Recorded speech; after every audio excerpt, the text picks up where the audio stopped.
Greetings. Am I exhibiting a lack of open-mindedness, or is my spouse perhaps displaying excessive naivety?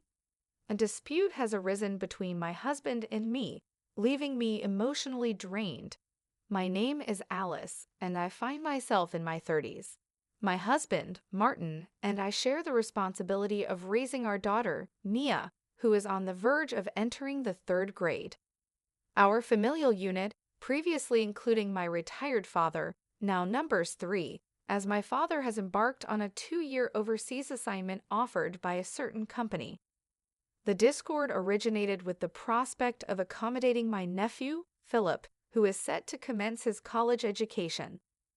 Given our proximity to his chosen institution, Martin was approached with a request for Philip to reside with us during his academic pursuits.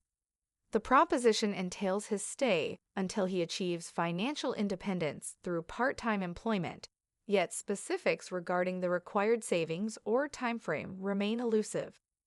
Personally, I harbored reservations about sharing living quarters with a young man whom I encounter primarily during extended family vacations.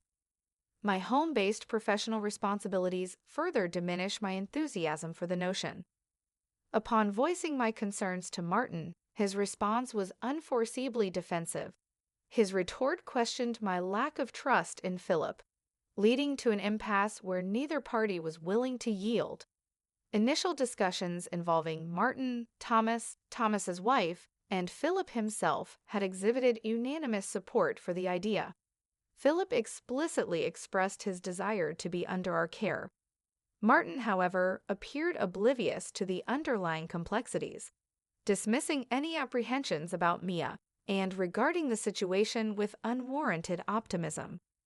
Our disagreement persists, with no resolution in sight. As the proprietor of the house registered under my name, I proposed deferring the decision until my father's return, urging a collective discussion. Martin, however, resisted this proposition, asserting that involving my father was unnecessary and advocating for a swift resolution over the phone. This stance, coupled with his encouragement for Philip's independence, raised doubts in my mind regarding the sincerity of Martin's intentions. The house, though aged, offers ample space, leading me to suspect clandestine discussions between Martin and my in-laws, with Martin striving to maintain a favorable impression on Thomas. Communicating via text during work hours, Martin suggested that the decision could be made without involving my father, emphasizing the surplus of rooms available. Despite my reservations, Martin remained steadfast in his opinion, refusing to budge until a decision was reached, thereby exacerbating the existing deadlock. It is disconcerting to contemplate anyone's displeasure upon discovering that their relatives have been relocated to their residence without consent, especially when they are not present. Martin, however, exhibits a noticeable lack of comprehension. When I inquired about the possibility of our relatives residing rent-free simply due to familial ties, he asserted that they were willing to remit $200, deeming it sufficient for one person. The basis for the in-laws' notion of adequacy remains unclear, as I am convinced that this amount is inadequate by any reasonable standard. The question arises, does $200 cover only monthly groceries? I limit the absence of prior consultation between Martin, Thomas, and me. If only they had sought my input earlier, I could have engaged in a thorough discussion with my father. However, I suspect a reluctance to consult him in advance, perhaps due to his benevolent yet stubborn nature, leading them to anticipate certain conditions. My apprehensions deepen as I entertain the thought that clandestine machinations have been underway since they learned of my father's overseas assignment. Seeking counsel, I decided to confide in a trusted confidant, my close friend Rosalie, a relationship spanning back to our middle school years. Recognizing the gravity of my situation, Rosalie promptly adjusted her schedule and suggested a private setting to ensure our conversation remained confidential. It felt serendipitous, as we hadn't caught up in a while. Initially engaging in light conversation, we eventually delved into the heart of the matter. I recounted the entire narrative to Rosalie, detailing Philip's request to move in while pursuing college, with vague assurances of financial independence. Martin, seemingly receptive, deferred the decision to me. Complicating matters, our residence is registered in my father's name, and he is currently overseas, adamantly refusing to engage in any discussion on the subject. In addition to these complexities, I have the presence of my daughter Mia at home, and the prospect of accommodating a male relative who is essentially a stranger leaves me uneasy. Given that the house is registered under Dad's name, securing his approval is undoubtedly imperative. My suspicions regarding the timing of this proposition intensify, particularly as it coincides with Dad's absence from the country. Overwhelmed with emotion during our conversation, tears clouded my ability to articulate my thoughts comprehensively. Nonetheless, Rosie, my attentive confidant, offered unwavering support. With occasional back rubs and gentle encouragement, she urged me to continue sharing. Rosie, after absorbing my account, proffered her insights and counsel. Emphatically, she advised seeking Dad's input before making any decisions. She admonished me for contemplating acquiescence after the fact, highlighting the importance of Martin and Thomas respectfully requesting this favor. Addressing the absurdity of a $200 rent, she questioned the lack of clarity on shared responsibilities such as cooking, laundry, and utilities.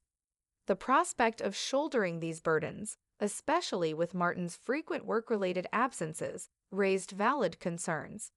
Whether Martin was cognizant or oblivious to these considerations remained unclear. Rosie, in support of my perspective, pledged assistance if needed, expressing genuine understanding. Buoyed by this interaction, I resolved to discuss the matter with Dad. Martin, however, preempted my decision with a text, absolving himself of responsibility and leaving the decision to me. In response, I firmly conveyed my decision to decline. Martin, perplexed, challenged my rationale, insinuating an aversion to inconvenience. His response, devoid of coherence, aligned with Rosie's earlier assessment, a lack of genuine commitment to assuming responsibility. Realizing the need for a more substantive conversation, I determined to engage with Dad at the earliest opportunity. Martin's underlying concerns about potential conditions were evident. Even if Dad agreed, stipulations such as a curfew, household contributions, and academic diligence would likely be imposed. Given Philip's involvement in karate, weekend attendance at classes might also be required to instill discipline. Failure to meet any of these conditions could prompt Dad to insist on Philip's immediate return to his home country. Yet, in the face of potential conditions, I acknowledged that if Philip truly required this favor, my inclination was not to be perceived as heartless. The following day, I reached out to Dad as planned. Understandably uncomfortable with the notion of someone residing in his home while he was away, he refrained from granting permission. Instead, he proposed involving a real estate agent to facilitate an alternative solution. After concluding my call with Dad, Martin returned home, coincidentally with Thomas, who happened to be in town on business. Seizing the opportunity, I relayed Dad's stance, stating that we couldn't accommodate Philip, but suggested seeking the assistance of a real estate agent to find him suitable accommodation. My directness provoked fury from both Martin and Thomas, who were evidently incensed by the change in plans. They expressed frustration, asserting that their relocation plans were imminent. Martin, in a fit of anger, questioned the need to involve Dad in the decision-making process. As Mia attempted to intervene, Martin's response escalated to the point of physical aggression. In a protective gesture, I interceded, only to be met with a forceful kick to the chest. While I feigned a retaliatory punch, I never intended harm. Martin, deflecting blame, asserted that Mia's fall was solely my fault, attributing 90% of the blame to me. Expressing bewilderment at the sudden upheaval in our harmonious cohabitation, Martin left for his parents' house. Parting with a defiant declaration, he warned against characterizing him as changed or abusive, shifting blame to my actions. Despite Mia's relatively minor injuries, my chest pain persisted, prompting a hospital visit the next day. A broken rib was diagnosed, and a medical certificate was obtained. Concerned for our safety, I requested my aunt's presence and took basic security measures, installing a simple lock. Life has undergone a drastic shift, with Martin opting to commute from his parents' house. He conditions his return on my apology and convincing Dad to allow Philip to stay. However, my sentiments towards Martin have cooled considerably. I believe cohabitation could be manageable if Thomas allowed us to live separately with occasional assistance. The insistence on living together remains perplexing. I question the fragility of familial bonds and whether distant blood relations should supersede the well-being of close family ties. Despite my contemplation, answers elude me. For now, my primary focus is ensuring a safe environment for Mia. Even if Martin were to return, my concerns persist, and divorce is now a consideration. My best friend, Rosie, was correct. The idea of letting a relative, even a family member, reside in a house under my dad's name is unthinkable. I plan to seek advice from my dad again. An update 2 months later. Following heated arguments about allowing my brother-in-law's son to move in with us for college, the divorce has been finalized. After informing my dad about the details, he expressed his intention to return to the country. I had a conversation with Mia, explaining that we would no longer be living with Martin due to the divorce. Though she seemed saddened, she didn't voice any opposition. Witnessing her emotional response tightened my chest, both physically from my rib pain and emotionally from the strain. In my search for legal representation, Rosie once again proved invaluable, connecting me with a divorce attorney. Martin, since returning to his family home, maintained complete silence, ignoring my texts. When Dad and Martin finally spoke over the phone upon Dad's return, Martin insisted that the broken rib was 20% my fault and 80% mine, claiming victimhood. Resisting further inquiry, Martin asserted, "I don't owe you any explanations." When the topic of divorce arose, he was initially defiant, telling me to proceed if I wished. However, during mediation, Martin's stance softened, leading to a settlement involving compensation for the divorce, child support, and damages for the abuse towards Mia and me. In a surprising turn, Thomas reached out to apologize, and revelations about Martin's undisclosed actions came to light. Initially, Martin had promised to contribute $200 for Philip's living expenses, a detail he had withheld from me. As it turns out, Martin was in discussions with his in-laws about them providing him with approximately $800. In essence, he was attempting to siphon off funds from them, explaining his vehement insistence on having us all live together. While Martin enjoyed golfing, a seemingly expensive hobby, I believed he was managing within his personal budget. The revelation that he harbored a love for gambling, particularly horse racing, dating back to his college days, came as a shock. Neither during our dating nor after our marriage did he display any signs of this inclination. Unbeknownst to me, he had been secretly accumulating debt, amounting to around $20,000, which left me stunned. Upon learning this, Thomas understandably expressed fury, condemning Martin for taking advantage of their kindness and exhibiting far worse intentions. Thomas questioned how Martin could resort to violence and emphasized that his change in behavior likely stemmed from the fear of his debts becoming public knowledge. When Thomas confronted Martin, he proposed a solution. Martin could stay at their old house, contributing some funds for living expenses while commuting. Thomas naively trusted Martin and felt gratitude, assuming the arrangement was settled. Upon revisiting this with his wife and acquaintances, they realized the imprudence of their behavior and extended a thick envelope as a gesture of apology. Clearly, it contained apology money. However, forgiveness towards Martin was not on my agenda. Despite being unaware of these financial matters, I still harbored trust issues towards Thomas. In my view, if they had the means to prepare that much money, they should have supported their son from the outset, aiding him in becoming self-sufficient and preventing the current predicament.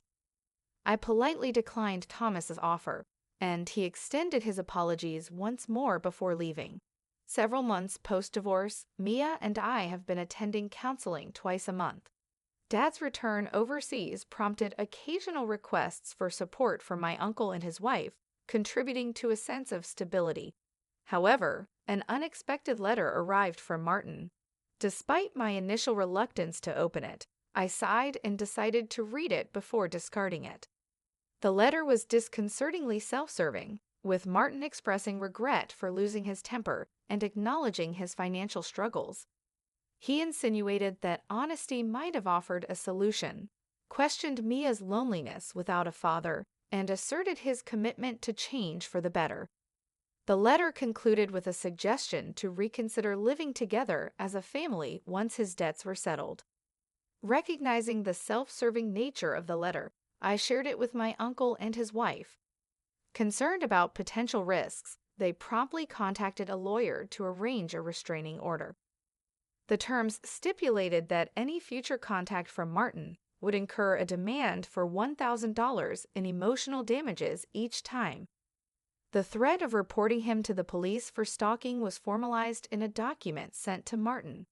Though apprehensive, my uncle and his wife assured me that they would handle the situation. In an unexpected turn, my in-laws, perhaps feeling guilty, are cooperating and monitoring Martin. Seeking Thomas's assistance through the lawyer revealed that Martin is currently mentally unstable. While still employed, he occasionally mutters to himself, causing worry even to Thomas, who has facilitated his counseling. The realization that Martin had taken out loans in secret and could resort to violence brought relief for the decision to divorce. Gratefully, I can work from home without financial concerns, and Mia is gradually settling emotionally while attending school. Hoping for calm days ahead, I aim for a peaceful life moving forward. My name is Ashley. At 32, I find myself deftly managing a desk position at a modest firm while also overseeing the affairs on the domestic front. Gilbert, my husband, and I encountered each other through mutual acquaintances, and we've now celebrated 3 years of marital bliss. The initial honeymoon euphoria has dissipated, leaving behind a settled tranquility. Our day-to-day existence is predominantly stress-free and harmonious, a cocoon just for the two of us. Ashley, did you truly infuse the suplex flavor with chicken bones and vegetables? My sincere apologies, but the entrance and the bathroom were not attended to with the meticulous care they deserve, revealing an aspect of upbringing that warrants consideration. Are you paying attention? During the summer hiatus, I found myself obligated to sojourn at my in-laws, where I assumed a role akin to a servant under the scrutinizing gaze of Carolina. Each respite brought forth a litany of critiques, a ritual that seemed to accompany every significant break. I perceived it as a norm, considering the challenges encountered by friends with their own mother-in-law dynamics. Patience, I believed, would eventually quell these discordant moments. Around that juncture, Robert, Gilbert's brother, entered matrimonial bonds. Robert, a reserved gentleman in stark contrast to the more effervescent Gilbert, welcomed into his life Sarah, a youthful and modern beauty 12 years his junior. The union, albeit seemingly unconventional, filled Carolina with exuberance, heralding the first Christmas with the newlyweds.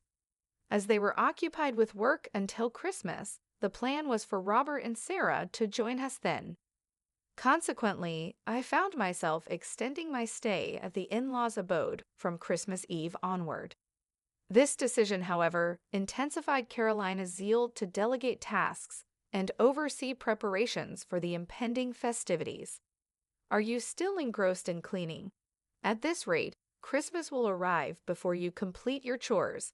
Hurry and prepare the gratin, she chided. Oh, I can hardly wait for tomorrow. She's my son's young wife, and I must acquaint her with the intricacies of our traditions," she added with evident anticipation. Observing Carolina's fervor, I sighed in silence, a sympathetic witness to the impending induction of Sarah into the fold. On the morrow, I endeavored to assist Sarah, offering empathy rather than sheer jubilation at our shared circumstance. Around noon the next day, Robert and his wife Sarah made their entrance. Despite Sarah's seemingly flamboyant demeanor, her demeanor exuded courtesy and left a favorable impression on me. In contrast, Carolina appeared preoccupied, diligently searching for any lapse on Sarah's part. First impressions, it seemed, held paramount significance. Ashley swiftly served the coffee and commenced preparations for the Christmas feast. "And you, Sarah, follow suit," Carolina directed, prompting a startled reaction from Sarah. "A son's wife belongs in the kitchen, doesn't she?" she added, guiding her son and his wife with a stern look.